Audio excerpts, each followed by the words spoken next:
पूछते हैं कि हे इंसान, तू इतना क्यों है परेशान? तुझे कौन सा लगा है पाप जिसको तू भोग रहा है अपने आप? फिर भी न जाने किसका करता है तू जाप, और जिंदगी तेरी बीत रही है तीनों ताप। राम न रमश कौन दंडला, मर जैवे का करीबे अभागा। साहेब कहते हैं, हे मनुष्य, तू बहुत जगहों पर रमण करता है, लेकिन राम की भक्ति में रमण क्यों नहीं करता है? सत्संग से दूर क्यों भागता है? तेरे मन में भक्ति क्यों नहीं जन्म ले रही है? कुछ ऐसे भी पंथ चल रहे हैं जिन जिन पंथों में मांस खाओ, मछली खाओ, अंडा खाओ, मुर्गा खाओ, दारू पियो, और फिर भी वे तुम्हें मोक्ष करा देंगे। बड़ा सस्ता रास्ता ढूंढा है, बहुत सस्ता रास्ता है, पर ये रास्ता धोखे का रास्ता है। जब राम कहते हैं, कर्म प्रधान विश्व रचि राखा, जो जस करे सो तस फल चाखा। कबीर कहते हैं, जीव दया और आत्म पूजा, कहीं कबीर धर्म नहीं दूजा। कबीर कहते हैं, जीव मत मारो बापुरा, सबका एक ही प्राण, हत्या कबहु न छूटे है, जो कोटिन सुनो पुराण। तुलसीदास कहते हैं, दया धर्म को मूल है, पाप मूल अभिमान, तुलसी दया न छोड़िए, जब लग घट में प्राण। सोचो और विचारो। सभी शास्त्र कहते हैं, नच धर्मो दया समा, दया के समान कोई धर्म नहीं। फिर ये मांस, मछली, अंडा, मुर्गा, बकरा, भैंसा, गाय खा करके मुक्ति कैसे मिल सकती है? ऐसे ऐसे मजहब हैं जिसमें सीधे भैंसा खा लो, जमराज भी डर जाएगा, क्योंकि जमराज की सवारी भैंसा है, और भैंसा तुमने खा लिया तो जमराज भी सोचता है, जब मेरे वाहन को खा लिया तो इससे ज्यादा बोलूंगा तो मुझे भी खा लेगा। हाँ, यमराज का वाहन भैंसा है, शंकर भगवान का वाहन बैल है, उनके बेटे का वाहन चूहा। जय बजरंगबली। चूहा, हनुमान जी का कोई वाहन नहीं, वो स्वयं उड़ते, बिना पंख के उड़ते। हनुमान जी के पास न कार है, न बस है, न ट्रक है, अपने आप उड़ते। सुपर्णखा भी उड़ती थी, रावण के पास पुष्पक विमान था, लेकिन मोक्ष के लिए ऐसा वैसा खाना त्याग करना पड़े। श्री कृष्ण कहते हैं, जो लोग मुक्ति चाहते हैं, यतेन्द्री मनोबुद्धि मुनि मोक्ष परायण, विगतेच्छा भय क्रोधा या सदा मुक्तेयोस्सा। मुक्ति उन्हीं की होती है जिनकी इंद्रियां बस में है, और आपकी सभी इंद्रियों में सबसे ज्यादा चंचल इंद्री है जिह्वा इंद्री। ये जीव, आपकी आंख में दर्द होता है, कान में दर्द है, नाक में दर्द है, लेकिन जीभ ऐसी ओरिजिनल इंद्री है, ये बुढ़ापे में और तेज हो जाती है, बोलने में भी फास्ट और टेस्ट लेने में भी फास्ट। बोलती ऐसा है ये जीभ, जो सुनता है बड़ा कष्ट पाता है, और स्वयं बड़ा टेस्ट लेती है। कितने लोगों को बहुत बीमारियां हैं, फिर भी चटपटा खाते हैं। डॉक्टर ने कहा है तेल वाली चीज मत खाना। मन में सोचते हैं नहीं खाऊंगा, फिर खा लेते हैं। खूब समोसा खाते हैं।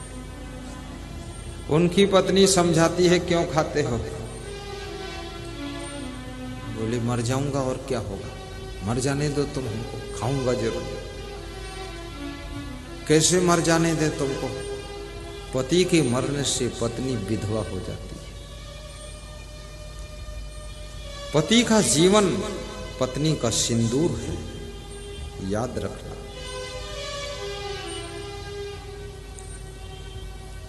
पति का जीवन पत्नी की चूड़ियों की खनक है, पायल की झंकार है। पति का जीवन पत्नी का बहुत बड़ा सहारा है। और सहारा छोटी मोटी चीज नहीं। हर इंसान सहारा से ही जिंदगी जी रहा है। बच्चों को अपने माँ बाप का सहारा है, और बच्चे जब जवान हो जाते, शादी हो जाती है, तो बूढ़े माँ बाप को अपने बेटे और बहू का सहारा है। ये गृहस्थी तुम इसीलिए करते हो, बुढ़ापे का इंतजाम करते हो कि बूढ़ा हो जाऊंगा तो बेटे और बहू कम से कम 2 रोटी, 1 लोटा पानी दे देंगे, दवाई खिला देंगे। मर जाऊंगा तो दफन कर देंगे, नहीं तो लाश की भी दुर्दशा हो जाएगी।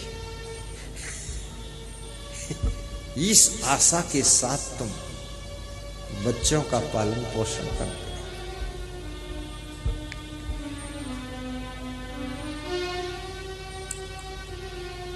शिष्यों के लिए गुरु बहुत बड़ा सहारा होता है।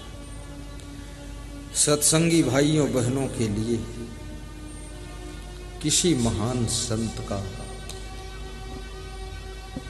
जीवन, प्रवचन, उसकी तपस्या उनका सहारा है। दर्शन भी बहुत सहारा देता है। कितने सत्संगी भक्त ऐसे हैं, कहते हैं मोबाइल में प्रवचन सुन लेता हूं, बहुत सहारा मिल जाता है। जो हिम्मत टूट रही थी, साहस छूट रहा था, 2 शब्द प्रवचन के जिंदगी जीने का साहस प्रदान कर देते। इसलिए सहारा देना बहुत बड़ा धर्म कहा गया है। पति अपनी पत्नी को सहारा देते हैं। संत का धर्म है पूरे संसार को ज्ञान के माध्यम से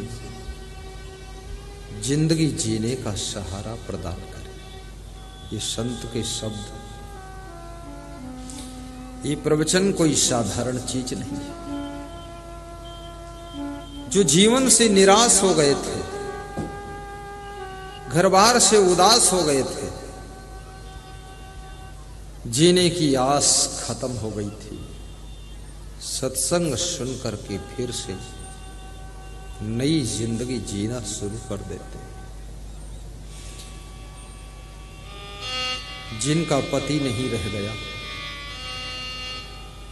परिवार छोड़कर, संसार छोड़कर, शरीर छोड़कर, उसकी आत्मा संसार से विदा हो गई। उस नारी से पूछो उसकी आत्मा की क्या दशा होती है। जिस पुरुष की पत्नी अचानक मृत्यु को प्राप्त हो गई, 2 बच्चे जन्म देकर छोड़कर चली गई, पति के पांव तले की जमीन खिसक जाती है। जिसका जवान बेटा एक्सीडेंट में मृत्यु को प्राप्त हो गया, कोरोना काल में मर गया,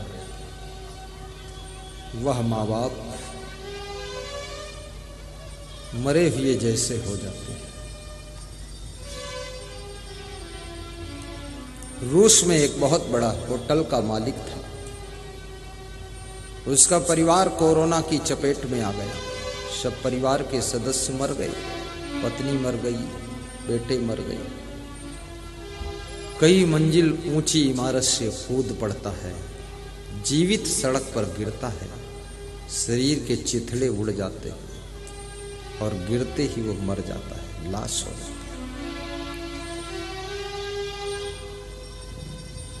क्योंकि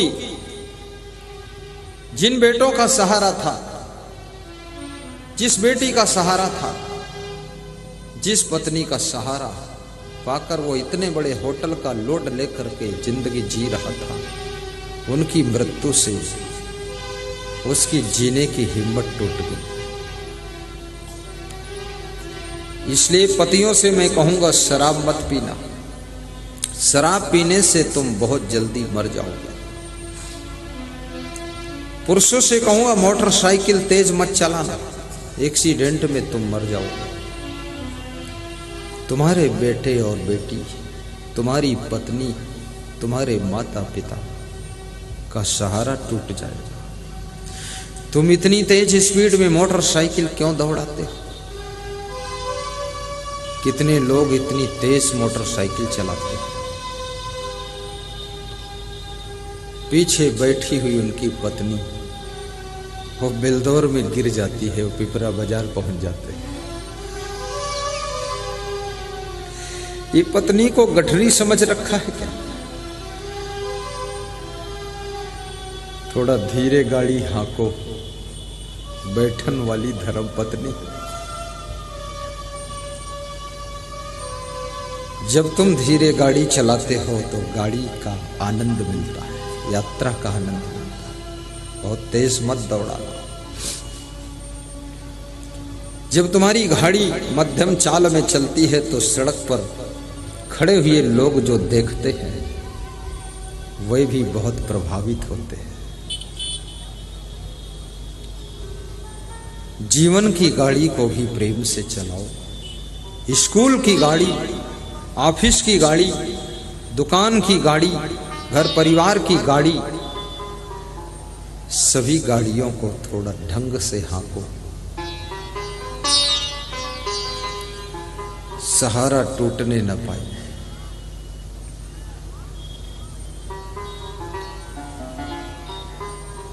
जो महान शिष्य होते हैं, गुरु भी उनका सहारा मानता है। समझदार पुत्र, संस्कारी बेटी, सेवाशील बहू, आज्ञाकारी पत्नी, कर्मठ पति एक दूसरे का सहारा बनता है। ज्ञानी गुरु, निर्माणी शिष्य, ये सब सहारा के केंद्र होते हैं।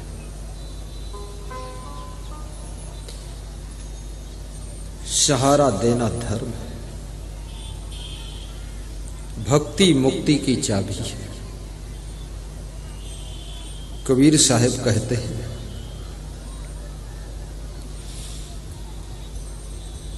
संसार की ठोकरें खाकर इंसान जब टूट जाता है तो ज्ञान के सहारा से पुनः मजबूत हो जाता है। ज्ञान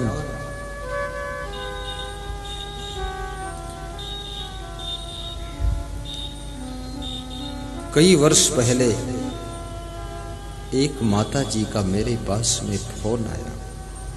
मिली तो कभी नहीं, तो बता रही थी मेरे पति मिलिट्री में सर्विस करते हैं।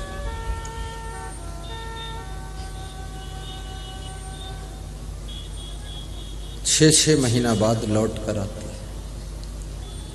मैं घर में अकेली रह जाती हूँ, 2 बच्चे रह जाते हैं, सास ससुर है नहीं। तो मैं रोज रोती हूँ कि कोई सहारा नहीं। लेकिन एक दिन टीवी में रात को 9 बजे आस्था भजन चैनल में आपका प्रवचन सुना तो मुझे लगा गुरुदेव का प्रवचन भी मेरा सहारा है, प्रवचन भी सहारा है। और उसे सुन सुनकर 1 महीने में इतना ज्ञान हो गया, अब मैं रोती नहीं हूं। पड़ोस मोहल्ले की 10-12 स्त्रियों को बिठाकर उनको ज्ञान सुनाती हूं, उनके साथ हंसती मुस्कुराती हूं और प्रेम से रहती हूं। अब मुझे आपके प्रवचन का सहारा मिल गया है। ये प्रवचन का सहारा, ये प्रवचन, ये ज्ञान का सहारा, भक्ति का सहारा। कितने लोग आत्महत्या करना चाहते थे, जीना नहीं चाहते थे, मरने को ठान लिया था कि ये मर जाऊंगा, दुनिया देख लिया, सब मैंने देखा है। प्रवचन के 2 शब्द सुन करके उनको पुनः जिंदगी जीने की शक्ति प्राप्त हो गई। और अब उनसे पूछो क्या इरादा है, तो वे कहते हैं अब तो उन्नति करने का इरादा है।